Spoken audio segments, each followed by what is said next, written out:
The Illest Critics. Let go. On the Raw 808 Underground Radio.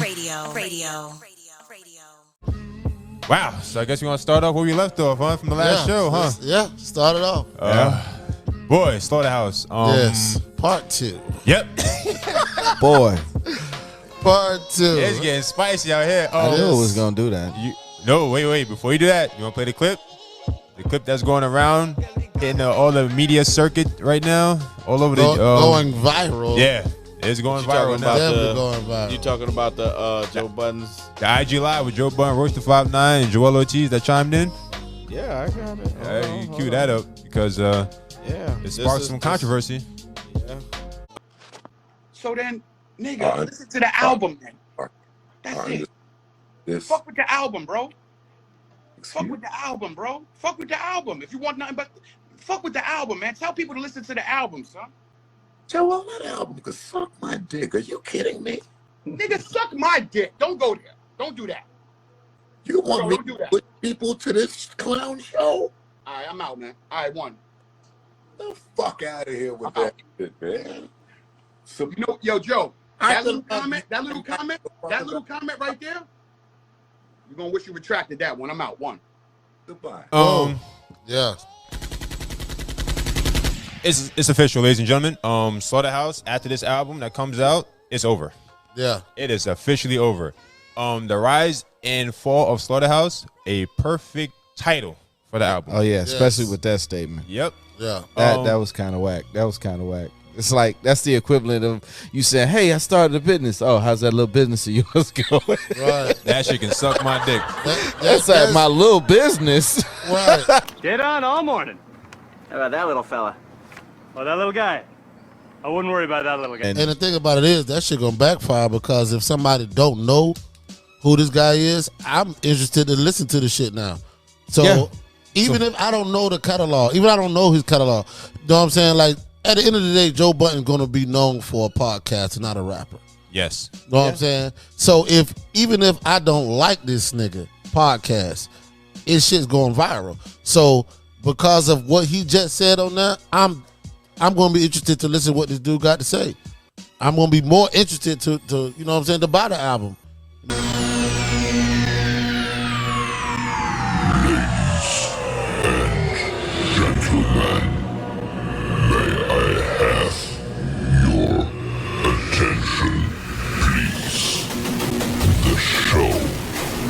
starts in 5, 4, 3, 2, 1, go. Wait, hold on. As a disclaimer, the words that come out of Styxx mouth are not affiliated or agreed upon by my host. That's PressBox Killa Kev. Okay? I am the sole proprietor of the words that come out of my mouth. Thanks. All right, time to get nasty. With that being said, time to get nasty. I'm gonna dissect the whole thing. Royce the 5'9" went on a live. Okay, he was talking. Joe Budden joined in. They started talking about the whole situation that happened with Vacancy. They didn't like the song. They felt like it was a diss song. They feel like this entire album, The Rise and Fall of SlaughterHouse, is a diss album. If that's the case, you niggas do not know what diss songs are. Yeah, these are just straight up diss records at this point. That's number one. Number two, you two, I don't know you two personally, Royce the 5'9" or Joe Budden. I am a fan of both of you guys. You guys work. At that moment, you guys are passive aggressive individuals. Okay, you don't like what they're doing. You don't like the title that they have for the upcoming album. I have a question for the audience and the people in this room. If this album never came out, would we ever talk about SlaughterHouse? Would we have a reason to talk about SlaughterHouse? Nah. So basically, this album is making them relevant. Yes or no? Yeah.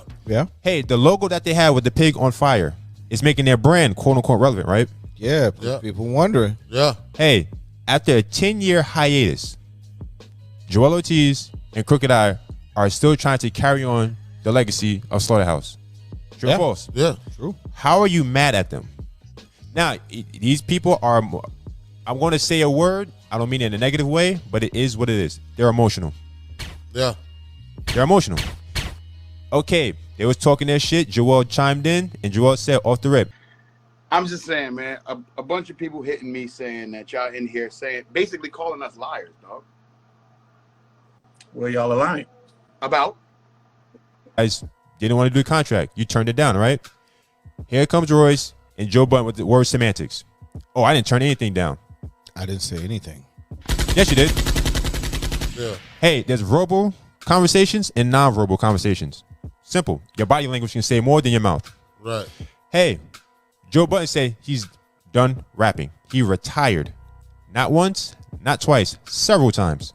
Can I letting these niggas shoot at you on wax?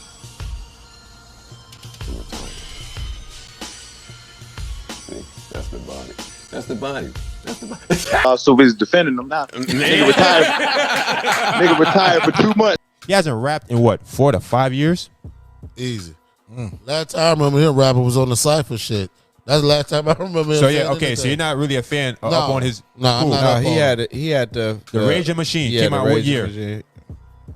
Rage Machine came out, I want to say early, was it mid? No. Was it 2016, 17-ish? 5 minutes later. When they come out? Rage Machine. 2016. That's 6 years ago. Yeah. 6 years ago, you rapped on something.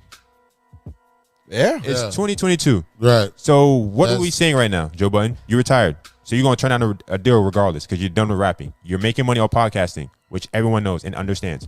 You were a very unsuccessful rapper. That's your entire career. It is what it is. You didn't make a lot of money from it. People respect your lyrical ability. I'm a fan of your work. I have all your albums. Because all three of us was on the phone, me, you, and Crook, and you said you're not doing that deal if it doesn't involve Joe rapping. Okay. When you say that, you're turning down any present or future deals. Because we all know as fans in the hip hop community, in the community, that he's not rapping anymore. It's a done deal. Yeah. So you're basically turning down any contracts or any deals without you realizing it. And you're playing word semantics. That's exactly what Joell Ortiz said. Fam, you left us hanging out to dry. Yeah. That's it. And he ended it off by saying, hey, if we never did this album and never came with the concept of the Rise and Fall of SlaughterHouse, what would happen in 2022? Absolutely nothing for SlaughterHouse. Right. Crickets. Nothing. Joell Ortiz also said during that live, you know, this is the only time we actually been on a live together for this long. Yep. What did Roy say? Oh, no, we can't talk about that. We're going off topic. No, let's talk about it. Tell us when. This is, first of all, listen. First of all, this is the most dialogue SlaughterHouse has had in years because me and Crook is rocking and rolling. Let's not be all over the place here. Obviously, there's no chemistry there. There's no friendship there. Right. If we're all four business partners of this quote unquote this brand, I can't talk to you. Right. We're not talking on a regular basis. So basically is we're not friends anymore. We stopped communicating. Yeah, he said it. Thank you, Press. Communication is the key. If actually, Crooked, I said it. No. I got that clip. You saw it? I understand that, but no. I'm saying it for this clip right here. Because Joell Ortiz said that, yo, this is the first time in a while we were actually able to talk to each other. And Royce shut that shit down because he knew exactly where Joell Ortiz was going. Why are you talking about us now? Why do you care about us now? Right. You didn't give a damn about the shit now. I mean, before. That's it. You know what I'm saying? Like, now you mad that we're using the quote unquote brand and put it in a negative light. And the funny part about this, we only heard 2 songs. I heard 2 songs. You guys only heard Vacancy. I heard the Backstage song. These are not diss tracks to any other group members. No. It's just their side of the story. What part don't you guys understand? It's their side of the story. Oh, we're not making money off of it. No one was making money off the brand. When was the last time you purchased or heard about SlaughterHouse? Yeah. Oh, you guys are making t-shirts and pressing them. You should be happy. That means if they sell, guess what? You're still getting money off of it because you have ownership of the brand. Right. Right. You still got ownership of it. So if they do make money, nigga, you making money by doing absolutely fucking nothing. Yeah, that was one of the things I was looking at. And then you're going to say, Joell Ortiz say, yo, no. Joe Budden, I correct myself. Joe Budden said, you're not good, Joell Ortiz. Joell Ortiz was like, no, I'm good. Joe Budden's like, no, you're not good. How are you going to tell another man if he's good or not, Joe? Because he doesn't have the house you have or the cars you have? Yeah. there's the ego. Right. How dare you tell another man, yo, you're not good? What, financially? He doesn't need what you have. Right. He was good enough to be in the group. No, we're not talking about rapping. Oh, he's basically talking about his lifestyle. Lifestyle, you're not good. Like you're not good. Because again, based on what, like you said? Based on money and materials. Nigga, I don't even want this nasty fuck shit for you. For me, I'm good, Joe.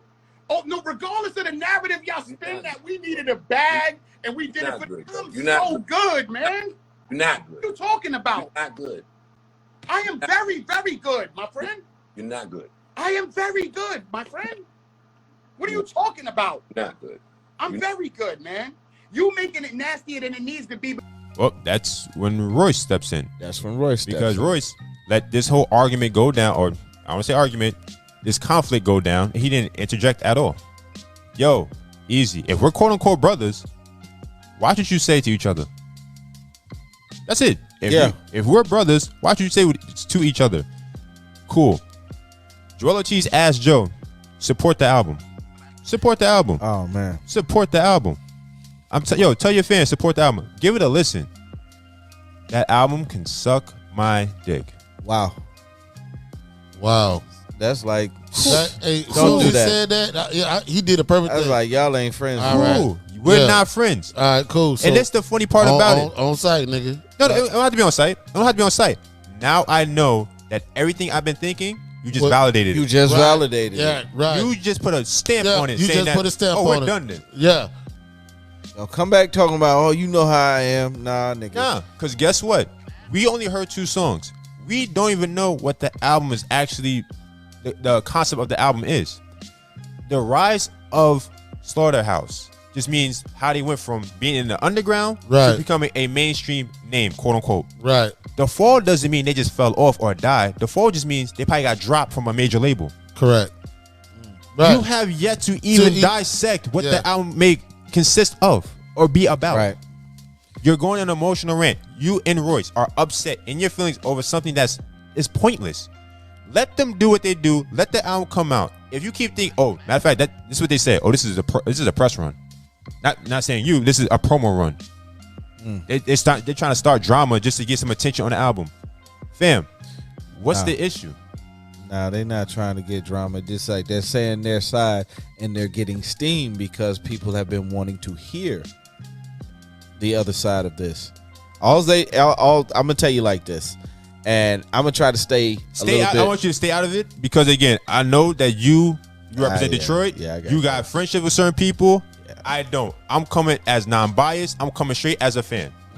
I don't know anyone from Detroit. I don't know none of them in SlaughterHouse. So as a fan, I'm coming across very direct and blunt. Yo, I see shit for what it is. Royce the 5'9", you're wrong. You're wrong. Joe Budden, you are dead wrong. Hey, even Joell Ortiz and Crooked Eye, you are wrong to a degree, but not as much though. I can understand your frustration and what it is. Royce the 5'9" also said before Joell Ortiz joined the live, hey Joe, me and you went at it one time because he was on a press run. I'm sorry saying that. A promo run for was an allegory, the Booker Ryan. Okay, he's trying to promote Booker Ryan. At this time, as he's promoting his album, everyone kept asking, "What's going to happen with Joe Budden?" Man, you had to have like some real conversations behind like friendship. Yeah, my whole Booker Ryan rollout was me getting asked questions about you.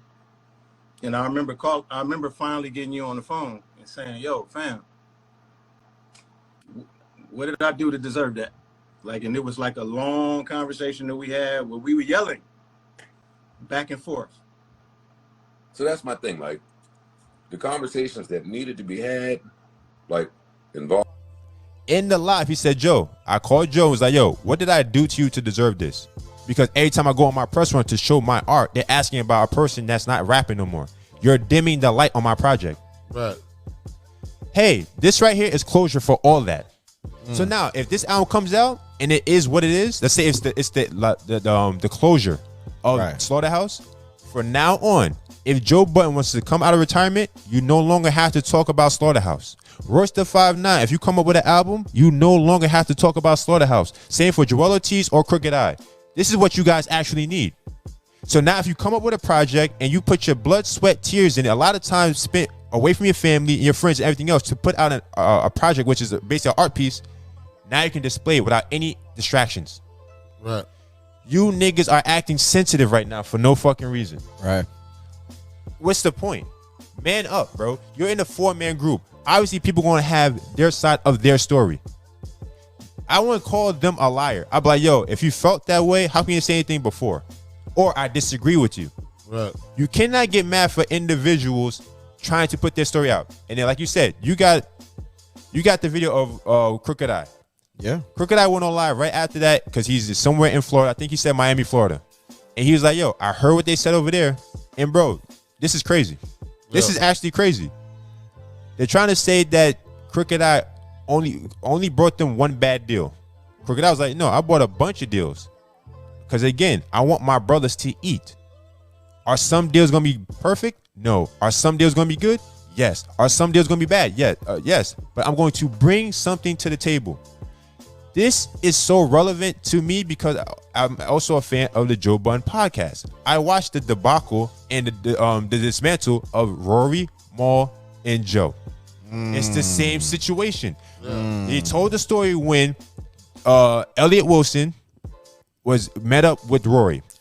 He asked about the podcast. Rory was like, yo, we were doing the podcast. We just shopping around to get prices. Cool. Come to find out, Rory told Joe that he met up with Elliott Wilson about the podcast. He didn't say anything crazy. And this is basically what Rory said. Rory said, Joe Budden blacked out on me because I was talking about the business and I had no business of talking about it to anyone else. I said, title, they're trying to put together this little podcast division. This is what's going on. This is what they think they could offer per month. Real casual, real regular. Never said yes or no to anything. I was just like, yeah, cool. I'll get back with the guys and we'll talk. Mm-hmm. Joe flips the fuck out on that phone. Yo, what the fuck would you ever talk about this fucking podcast to anybody? Like, flipping the fuck out. I was Joe. I was talking to Elliott, who's a friend, and I didn't say anything but, okay, I'll talk with the guys. Come to find out, Joe went behind Rory's back and was talking to Elliott Wilson about shopping the quote-unquote Joe Budden podcast. Oh, so you're a control freak now. The diva-esque in you. Right. The diva shit that's in you.